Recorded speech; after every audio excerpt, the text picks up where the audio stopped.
you can even watch back. Giving players all the props or put them on blast. We don't give no hot takes, only talk facts. We're giving all our devotion, riding high on this wave of emotion. Going all out, yeah, cause this is our time.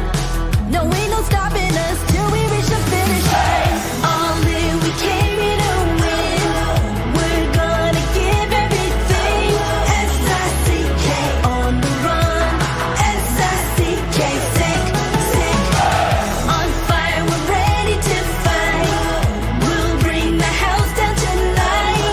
S-I-C-K on the run. S-I-C-K, sick, sick. Play it on the car ride, play it when you lounge.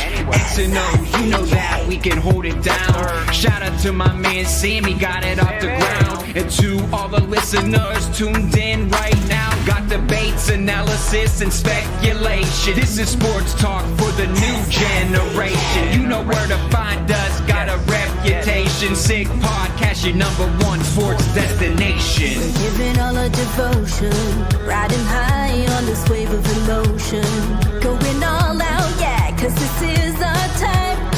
No, ain't no stopping us till we reach the finish line. All in, we came here to win. We're gonna give everything. S-I-C-K on the run. S-I-C-K, sick, sick. On fire, we're ready to fight. We'll bring the house down tonight. S-I-C-K on the run. S-I-C-K, sick, sick.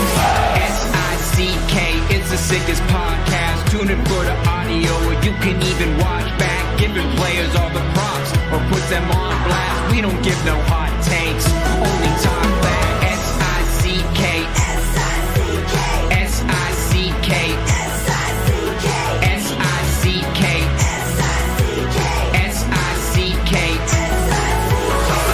all in, we came here to win. We're gonna give everything. S-I-C-K on the run. S-I-C-K, sick, sick.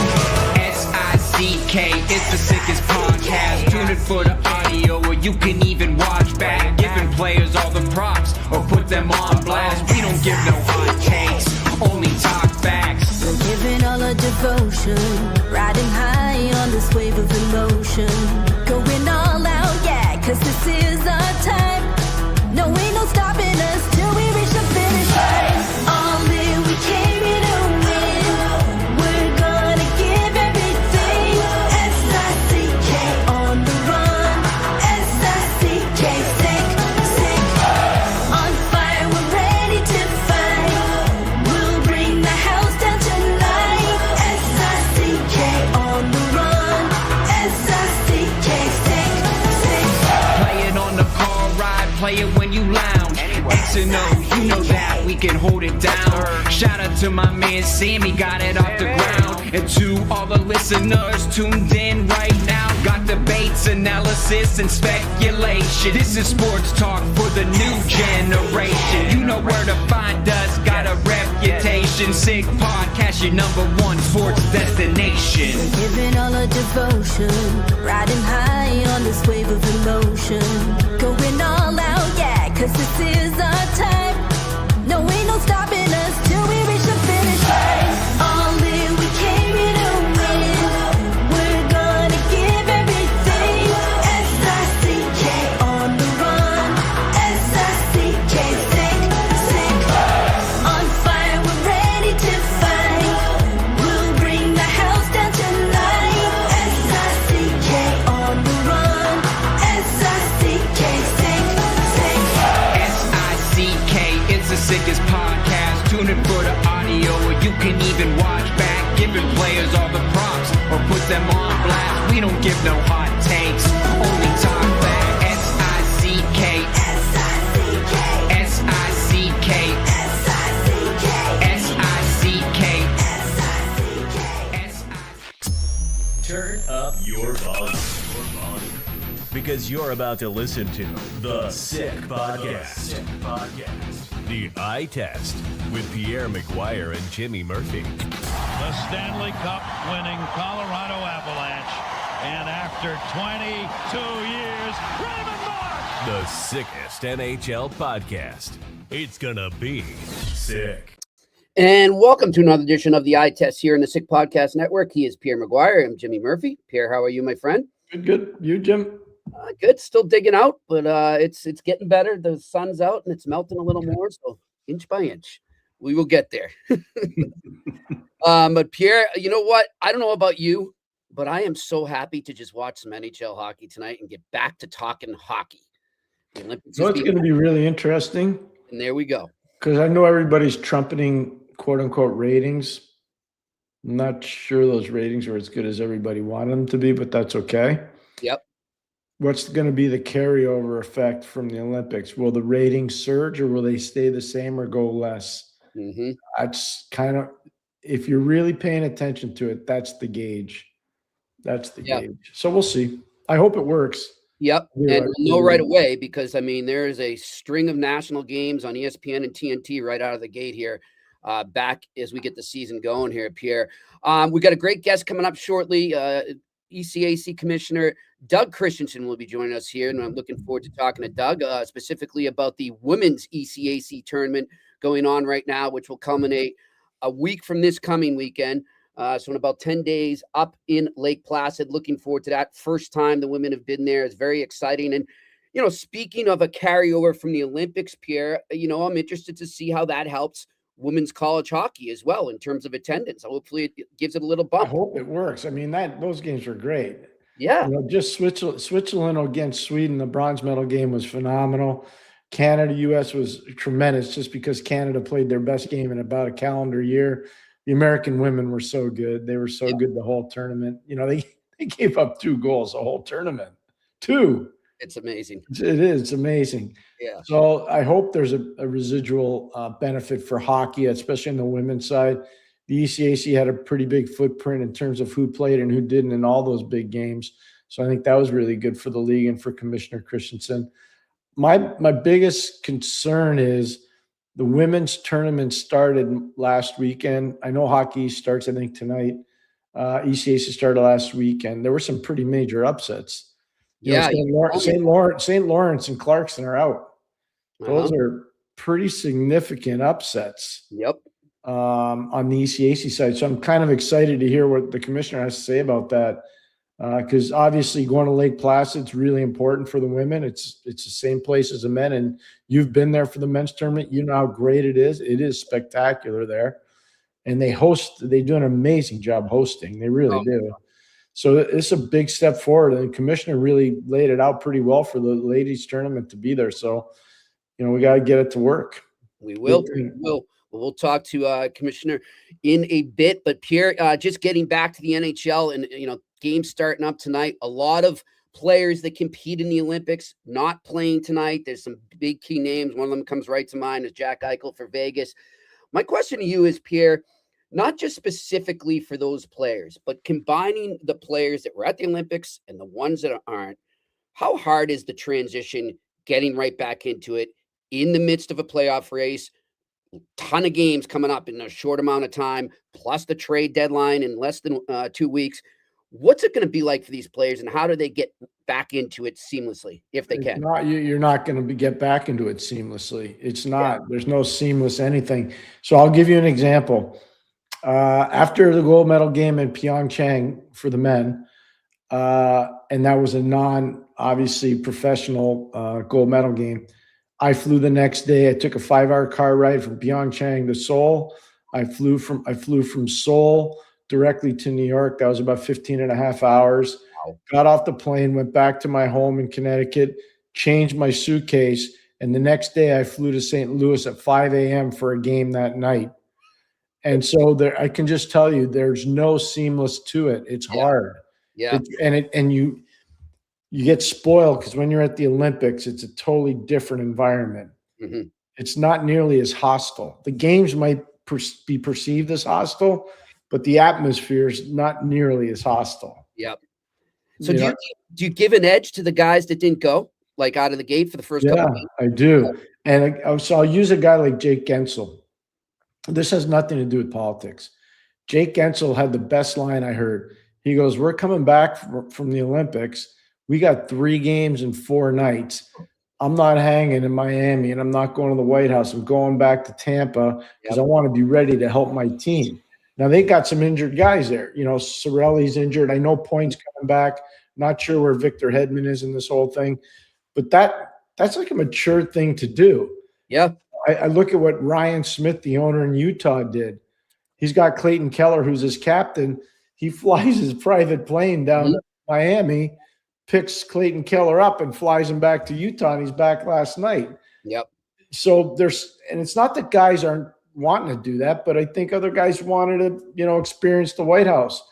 And I can just say to you, like, it's pretty cool to go to the White House. I don't care who the president is and what side of the fence you are. It's not about the politics. It's about the White House. Right. But I'm with you. It's Jimmy, I don't care. Like, it's a pretty cool thing. I'm just telling you. It doesn't matter who living in that. I believe you. But getting back to Gensel, see, I want to focus on players like that right now. Like, that was a smart move, in my opinion, by him. Yeah, so I agree. So he gets, like, that's something I would probably have done. Mm-hmm. Just because I want to win. I like to win at everything. Because of your what's the preparation slogan you always tell me?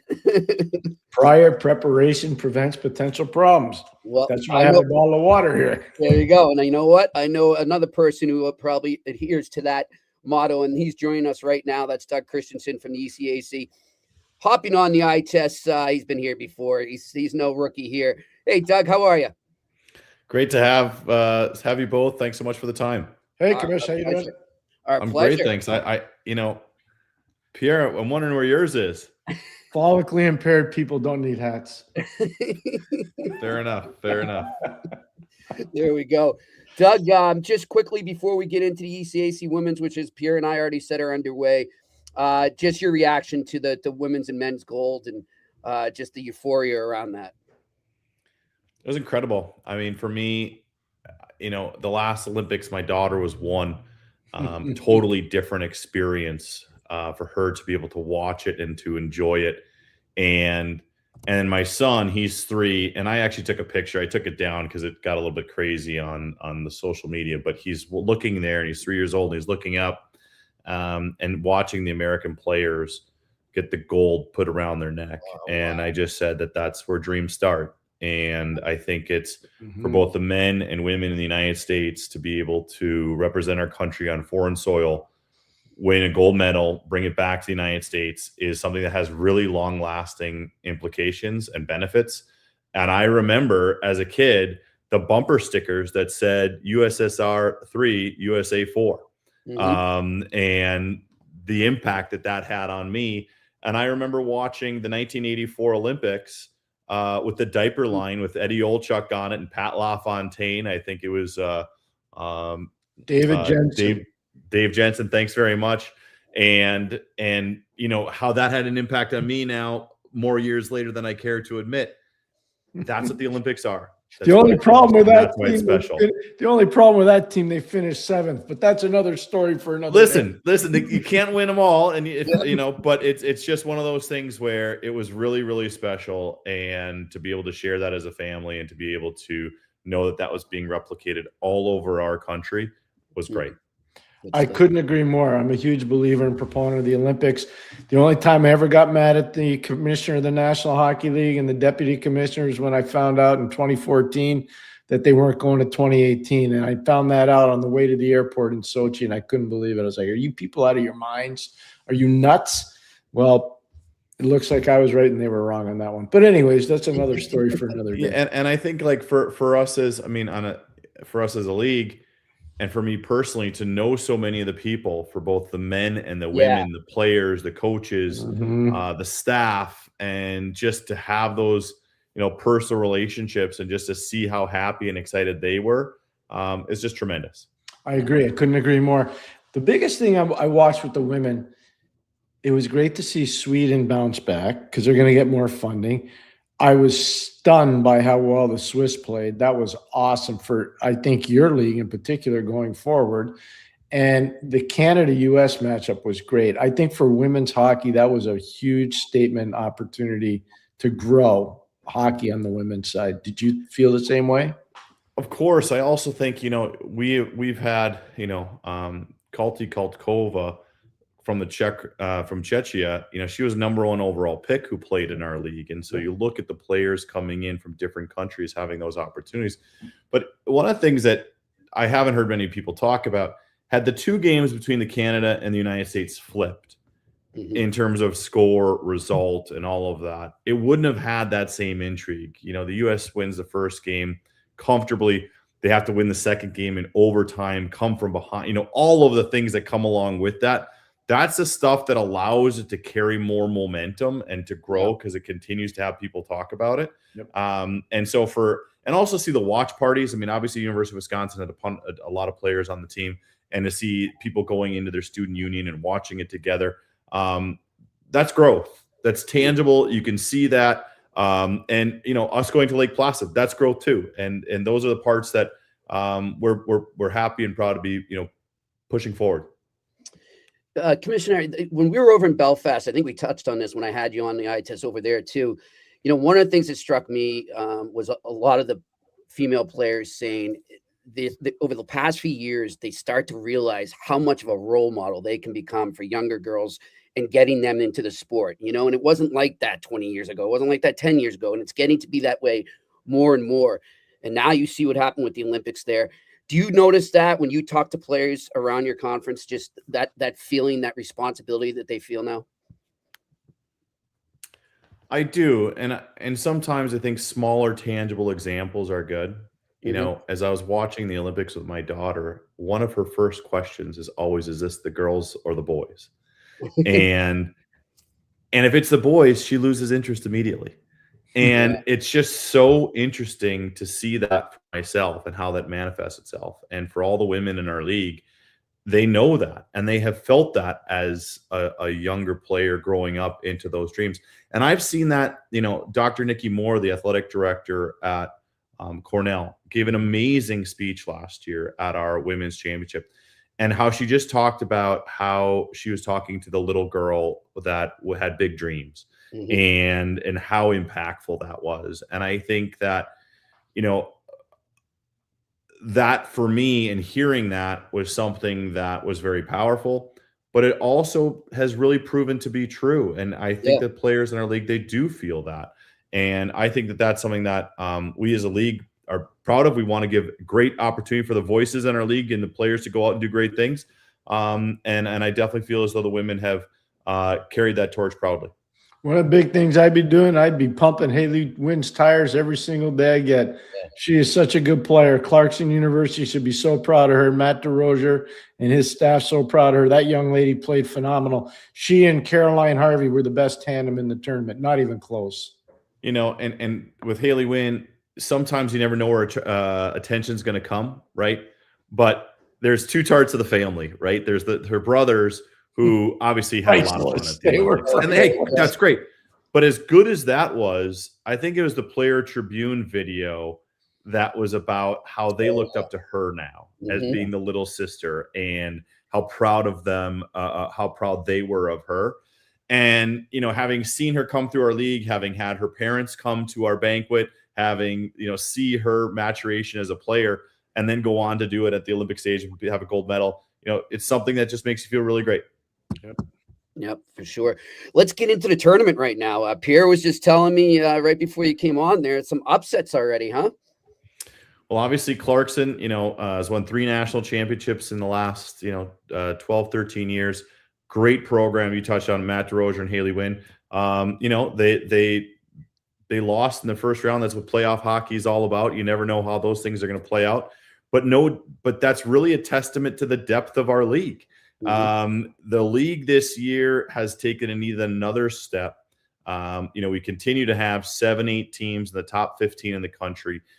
We've got teams that are bubbling up in different places. One thing that's an interesting storyline this year is the last 2 years, the first 4 spots, Clarkson, St. Lawrence, Cornell, and Colgate, all 4 of those teams made the NCAA tournament back-to-back years, and they were also the 4 teams that made it to our Final Four. Well, 2 of them are out.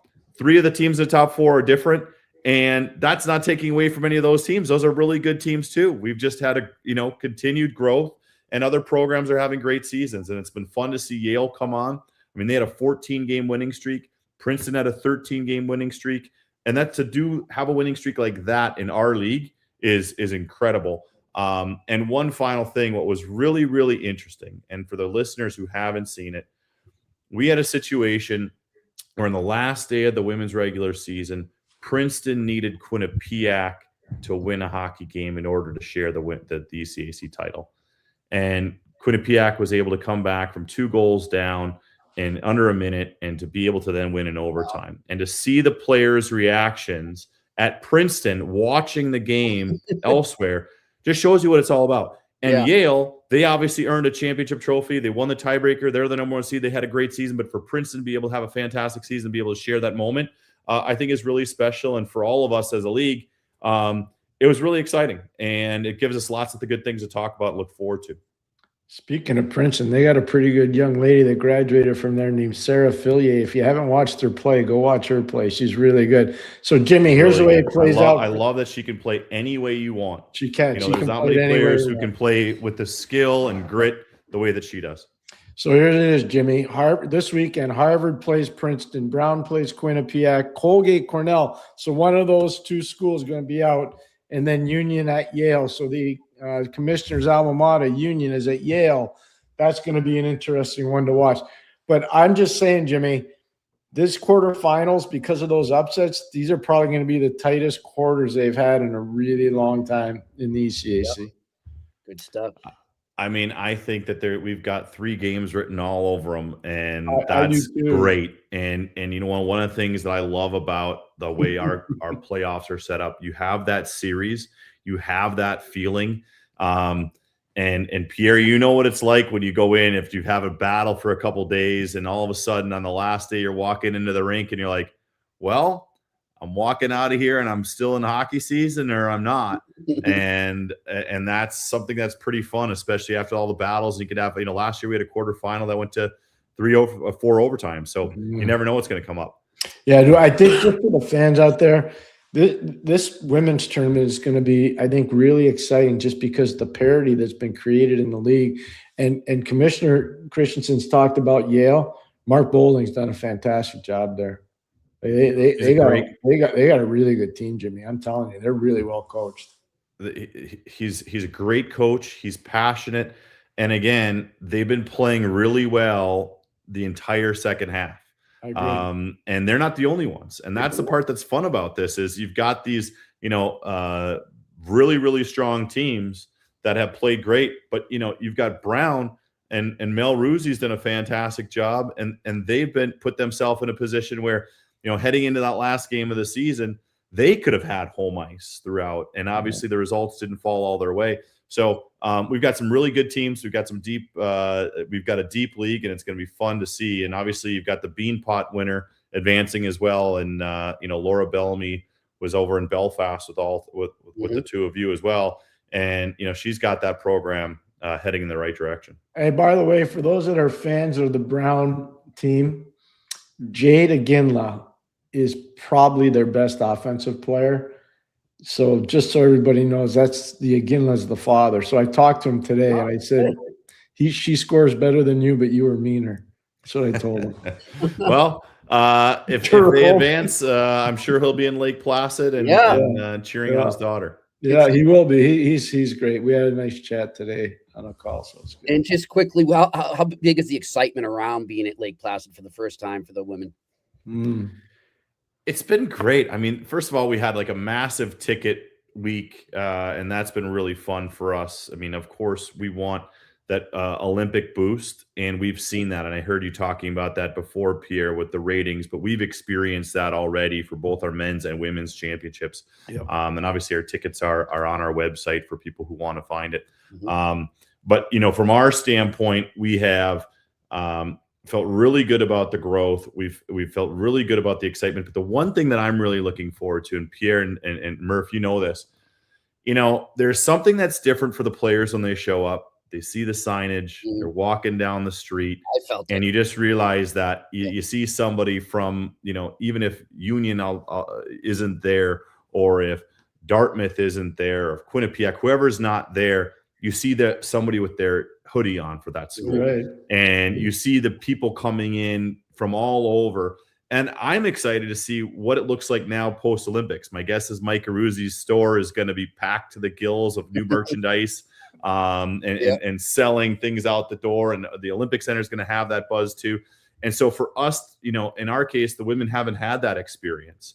And for them to be able to walk down the street and go grab a coffee and go to the rink and see, and what, you know, you never know if snow's coming down, but given the way it's been recently, it might be coming down a lot. They're going to have that experience, and I'm excited for them. And I'm excited to be a tiny part of making that a reality. Only one of them is going to have a chance to win a title, but we can have all four of those teams have a great experience. Oh yeah.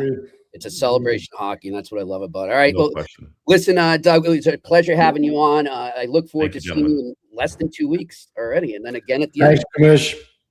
Thank you all. We'll look forward to seeing you next week. Next week. Don't skip a week on us. No. See you next week. I'll make sure he shows up. Don't worry. All right. Thanks, Thank you all. Look forward to seeing you soon. Thanks for the opportunity. Doug Christensen joined us here on the Eye Test on the Sick Podcast Network. And that's great. That's great that the women's are going to be there as well, Pierre. And as Doug was saying, there is something about it, especially the first time you're there, like I was last spring. It's just, you feel the history right away when you walk down the main drag there. When you go by a Ruzioni's store, and Mike will probably get this from one of his friends, like, it's pretty cool, you know, and they do a lot of good stuff. They do a lot of stuff for the community. Mike Ruzioni's store sells a lot of memorabilia, and they do a lot for those former Olympians that might be struggling a little bit. Yeah. So that's a really cool concept that Mike came up with. And, you know, he's a friend. He's a friend of our programs, and he's a friend of you and I personally. But that whole downtown there in Lake Placid, when you walk down Main Street, it's pretty amazing. And I've been going there a long time, Jimmy. I've been going there a long time. It never gets old. It never gets old. Some of the bars have changed names, but never gets old. You know what, too, I love, too, Pierre? I mean, I grew up going to the old Boston Garden with my grandfather and everything. And those, you know how all those old barns were. And we had this discussion before. I'm not sure if it was with Doug or somebody with the ECAC, where we said out of all the conferences, and you agreed with me, they've got the most classic barns. And finishing it off at Lake Placid with all that history there, it's just a great feel, because you're in there and you can literally, you just feel like you're in a time machine when you're sitting in that arena. One of the great things they did in Lake Placid, I think, Jimmy, is you put all the names of all the players and the coaches that worked, and they're hanging from the rafters. Mm-hmm. And it's not ostentatious. It's not rude. It's not overpowering. But when you walk in, you see it. Yeah. And you're like, wow, this is the place. This is where it was in 1980. Now, again, I'm not jaded. That's too strong a word. But I used to go there recruiting kids from Northwood, and that's their home rink. So I spent a lot of time watching guys like Mike Richter play there, or Mike Hurlbut play there, or Brad James play there, or Ken Salfi play there. Like, I mean, the names aren't hard to remember because they were all great players. And Steve Reed, who was running the program at Northwood at the time, and he still lives there, actually. Like, the teams they had there were crazy. Oh, my gosh. Northwood's, they had so many guys that played in the NHL, the Morrow brothers. I can think of Chris Winnis. I can go, there's so many guys that were just crazy how good Northwood was. So I used to go in that rink a lot. Yeah. a lot of days in that rink. Yeah, I'm looking forward to it. And now we get it twice. So you can't complain about that. It's going to be great. Before we get to the sponsors and to your Q&A, Pierre, I just want to, and I'm sure you do as well, extend our condolences to John Cooper, the head coach of Tampa Bay Lightning, and his family on the loss of his father, and also the family and friends and co-workers of Jim Boomer Gordon, who passed away from Sirius XM NHL Network Radio. I know, Pierre, you've been on plenty of times over the years with Jim, and he was a good guy. Very good. Never had a bad meeting with Jim, and I used to listen to his show a lot, especially when I was living in Connecticut, and I'd be home enough to drive my children to school. So yeah, it'd be good that way, or driving back actually after I drop them off. But I also wanted to add one more. Ronnie Duguay, for those that don't know, Ronnie Duguay, who's a New York Ranger and a proud New York Ranger. He's pretty sick with cancer right now. He's got stage 4 cancer. Oh no! And he's battling through it. And just thoughts and prayers for Ronnie, and if you can, for his family. It's he's in a pretty tough battle right now. Well, yeah, I'll definitely keep him in our thoughts and prayers for sure. All right, let's get to our wonderful sponsor. We'll start off as we always do with Vago Italian, who combined old world classics and new Italian dishes for over 23 years. Private dining rooms for any occasion. They are open Monday to Saturday evenings and lunch from Tuesday to Friday. They are located 1336 Green Avenue in Westmount. For reservations, call 514-846-1414. Again, that's 514-846-1414. And of course, our friends over at Betway. You can still go all the way with Betway and get that amazing welcome deal if you haven't signed up yet. But I'm sure a lot of you have if you're watching the eye test a lot. But if you haven't, go to that QR code right in front of you or go to the website and the member section, fill out your details there, and you will get up to $300 back on your first deposit, even if you lose your first bet. You must be 18 plus. Terms and conditions apply. Always bet responsibly. And remember, it is not available in Ontario. And that brings us, Pierre, back to some picks for Betway here as the NHL gets going here on this Wednesday night. Tons of action in the NHL. Well, I'm going to start off in New Jersey, where the Devils obviously are up against it. If they want to get this thing going, it's do or die now for them. That's how they have to approach every game. But they start off with a really tough matchup with the team that was the hottest team in the NHL heading into the Olympic break, and that's the Buffalo Sabres. And somehow, I don't know if maybe the odds makers think the Devils are going to find their game right away, but they are the favorites in this. And I can't agree. I like the Sabres in this. I like them to come in as underdogs and win on the money line. It's pretty much even money at plus 110, but I'll take the Sabres in that. And then we'll move down the line to Dallas, where Dallas is missing a ton of players, including Mikko Rantanen. Jake Ottinger will not start yet. He's not ready. So the Seattle Kraken are in town in Dallas. I like the underdog there as well at plus 142. Give me the Seattle Kraken. And then my final pick of the night is in Los Angeles, where the Kings, much like the Devils, have to get it going. We're hearing a lot of trade rumors surrounding the Kings. They're not done yet. They already got Artemi Panarin, so we'll get to see his debut here. I like the Kings minus 1.5. And they got great value on that at plus 164. All right, let's go to our Q&A. What do we got? Simo, how you doing, my friend? Pierre, do you think McDavid's two-way game is where it needs to be to win the cup? I would say the total commitment to Team D will hold this current group from winning it all. I felt it showed last year. I think it showed since he's been in the league. It's not just him, it's his team. The forwards there aren't committed. They cheat for offense. They're going to have to figure it out. And I'm sure this Olympic experience helped Connor a lot. He's the best player in the league. He is. Like, I don't care what anybody. He's the best player in the league. But just because you're the best player doesn't mean you're the best defensive player. And he's going to have to figure that part out with his teammates. And getting Paul Coffey back to work with the defense, I think will help. I talked with Scotty about that today. We both had a chance to coach Paul. Scotty coached him in, obviously Detroit as well. I just had him in Pittsburgh. But I think Paul will help, but they're going to have to figure it out as a group there. And do it fast. All right, next question. Seamoke again. Pierre from Elijah. Who do you think, hey, Elijah, who do you think the Blackhawks are most likely to get traded? Who do you think, what Blackhawks are most likely to get traded before the deadline? Elijah finished the regular season, by the way, with 49 in 30 games played, 49 goals. Wow. Elijah on a roll. He got invited to do a Chicago Fire AAA spring. Congratulations to Elijah.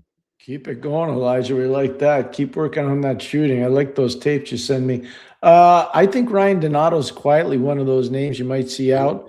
I think Murphy might be one of those. Connor Murphy might be one of those names you see out of Chicago. And, what about Foligno? I don't know. What about Bertuzzi? I don't know. I don't know. I don't want to speculate, but I've heard Donato's name a little bit, and I've heard Murphy's name. Yeah. Murphy's been there for a while, but I'm with you, Pierre. It's like Donato's name popping up more and more. Foligno's interesting. I imagine if Ottawa got him back. That would be interesting. Not sure that one's going to happen. I don't think so. All right, next question. Unless something cuckoo crazy happens, and I don't want to even speculate on Ottawa. I'm not speculating. Remember, I was the one who suggested that. Yes. I'm on the record. If something cuckoo happens, he might be involved in a package, but we'll see. Yeah. All right, next question. What do we got? Harold Schneider. Should the NHL start punishing journalists who politicize the sport and players? The attacks on the Hughes family are horrible, and there's the Russians whose families are at risk if they say anything wrong.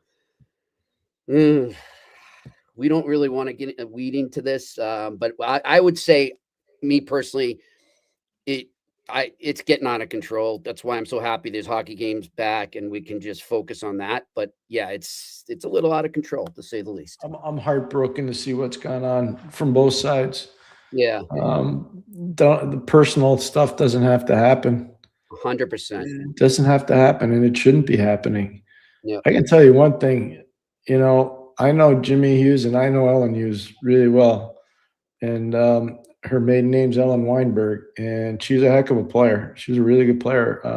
Had the opportunity to work with her in many hockey schools when she was a player before she went to New Hampshire. Her brother was a teammate of my brother's as a college hockey player. He's a president of Denison University. This is a spectacular family. They're way beyond anything that's been written about them. But I get both sides, but just stop with the personal assaults, and it just doesn't have to happen. No.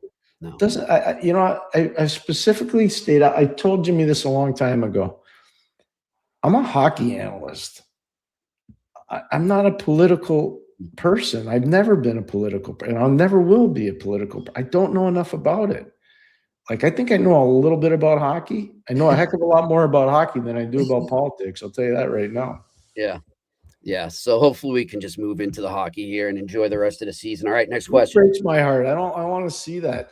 We should be celebrating what was a great Olympics. The women was great. The men's was great. Like, I would defy any writer that's out there running after guys saying they don't care about women's hockey. Come sit in my house and spend a weekend with me and watch how many freaking games I watch that are women's games. Yep. And come, let's play the game. No notes allowed. And let's see who knows the rosters in the PWHL or the ECAC or Hockey East better than me. Yep. Let's go play the game. And watch. I'm tired of everybody being an expert when they sit at their computer. Yeah. Let's go sit down and play it. We don't need to have the attacks. That's all I'm saying. Yep. And the other thing too, like I've seen that some people complain that there's not enough respect for women's hockey, and I get it. I can never walk in a women's shoe. I don't know what it's been like, but all I can say is as far as the eye test goes, we talk about it plenty here, as you just witnessed. We are huge. This show, I won't speak for anybody else's show because I'm not capable. I want to make that clear. But I'm glad Jimmy said what he said. We care about the women's game at times. We went international. We care about it so much. We travel all the way to Ireland during Christmas because of the women's tournament. And I'll do it again. Yep. And I'll keep doing it. And I went and spoke at a big conference in Europe this fall for women's hockey. Mm-hmm. And I had a chance to visit with the great Kim Martin, who engineered the greatest upset in female hockey in 2006, Sweden versus the United States. Largest upset ever. I talked to the coach of that U.S. team the other day, Ben Smith. Mm-hmm. And what a good ambassador he is for women's hockey. So I just don't throw everybody into the same bowl. Exactly. That's the best way to put it. Let's leave it. Don't do that. It's not appropriate. It's just not. Yep. All right. Next question. What do we got? Be right 33. Pierre, I have not heard your opinion on 3-on-3 at the Olympics. Arguments it should not apply at the medal rounds. Your thoughts? Do you think the NHL will use it during the playoffs ever? No, I don't think they'll ever use it in the playoffs. There's no appetite for it at the NHL level. I understand why they do it at the Olympics because there are a lot of deadlines. That being said, I would like to see if they could try to compromise and go 4-on-4. Yeah. I don't think they'll do that. I think they've already approved 3-on-3. I think, Jimmy, for the next. Yep. But it doesn't matter what I think, but do I think it's the best way to do it? No, I don't. No, but it is what it is. I understand what it is. And I don't think it's fair to yell at, blame America or blame the United States. No, there's not. So this show celebrated Mitchell Marner's spectacular goal against Czechia. Like, beyond belief. That was an iconic moment in Canadian hockey history. People can say whatever they want. Like, I'm telling you, I go back further than a lot of the people that I'm reading in terms of watching international hockey for Canada. And this is one of the more iconic goals ever. Now, is it Henderson in 72? No. No. Is it Orr maybe in 76? No. Could it be Crosby in 10? No, but it's close. Close. Yeah. 14, Canada was just better than everybody else. Play But I'm with just saying, like, Yeah. come on. If you really want to go down that road, go Google it up. Anson Carter scored one of the biggest goals in Canadian history in the World Championships. Mhm. That was a pretty substantial goal. I'm putting Marner's ahead of that one, and Anson scored a hell of a goal. Yeah. I'm telling you. So, you got me mad now. Whoever asked that question, come on. All right, next question. What do we got? Habs Chat 101. Would Charlie Coyle look good on the Montreal Canadiens? That's a good one. I don't That's know a that good person's name, but Habs Chat 101, nice. Yeah. That's a good one. I would keep an eye on the Blue Jackets in their next few games, how they do here out of the gate. I interviewed Waddell right before the break, and he specifically said, these games will decide what I do. He wants to bring back Coyle and those other UFAs, but that's a good one to keep an eye on. I like that one from the Habs point of view, though. That's a good one. Bruins fans, if that happens. That made me feel better. All right, next question. Oh, by the way, before we move on from the Habs, Pierre, really happy to see Alex Newhook back. Because that kid was off. You are, but Zach Bolduc's not. No. No. But I'm happy for Alex. Look, he's a great person, and he's obviously a very useful player. Go ahead. Next question. Sorry about that. What do we got? Are we on deadline? Of course. We'll be here. Are we doing early? We're doing early? I think we should do early, Pierre. Maybe an hour early or 2 hours. What do you want to do? 2 hours early. Like 2 o'clock? Yeah, because All right. We'll work it. We'll get together with Shane here once we'll get it all worked out. We may wait a second. What's the exact date? That's all we got anyways for the question. So let's talk about this. What's the exact date on that? That's the 6th. So we're going to be in Lake Placid, Pierre. Yeah, so we're going to actually go earlier than that. Okay. We'll get it all. We're going to be in Lake Placid, and we'll be at the brewery, and we'll get it full on. We'll probably start at 12 o'clock. You know what we're going to do? Seriously? We are going to do the same show that I worked at TSN for, I think, 12 or 13 years. We're going to do a trade deadline show, and we're going to start at 12 o'clock. All right. So that's what we'll do. And that's what we're doing. No, we are doing it. I made an executive decision. All right. Sounds good. And I like this Lake Placid pub, by the way, or the brewery. Yes. I enjoy everybody there. The food is good there. Oh, Jimmy. My God. That's great. What a great place and a great staff. So once we have the exact details on that. We are doing it, though. Put it down. Book it. I'm going to post it up. I'm going to put a banner up, and we'll get that going. So we're looking forward to that. And reminder, yes, so we will be live from Lake Placid on trade deadline day at noon. And then, of course, we'll be there the weekend for the games as well. And then we will be going to Montreal on St. Patrick's Day, 1221 Crescent Street at Hurley's Irish Pub. Sponsored by O'Hara's Bear. We will be at Hurley's, and I believe we're going to be there 4 to 6 p.m. I will confirm that, but that's what it's looking like right now. So really excited about that. Are we going to the game too? Hey, aren't we going to the game?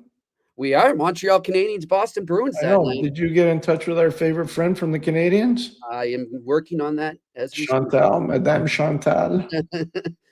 And by the way, you need to do it, or are you going to do it? We'll figure it out. I'm just okay. We got it. Don't worry. Just get to work. You gonna have your green on? No, I'm Irish every day, like you little leprechaun. All right. Looking forward to that. Looking forward to seeing Rod Appleby, the owner over at Hurley's. Maybe we get our good friend Mitch Melnick to pop by. I think we can get him. All right. I might have another special guest. Seriously. All right. Great. Might be enlightening. All right. It would be good. Sounds great to me. Thanks to Shane working the boards. Thanks to everyone for their questions. Thanks to all our listeners, viewers, and thanks to Doug Christiansen for joining us here on the Eye Test on the Sick Podcast Network. We'll see you here back tomorrow.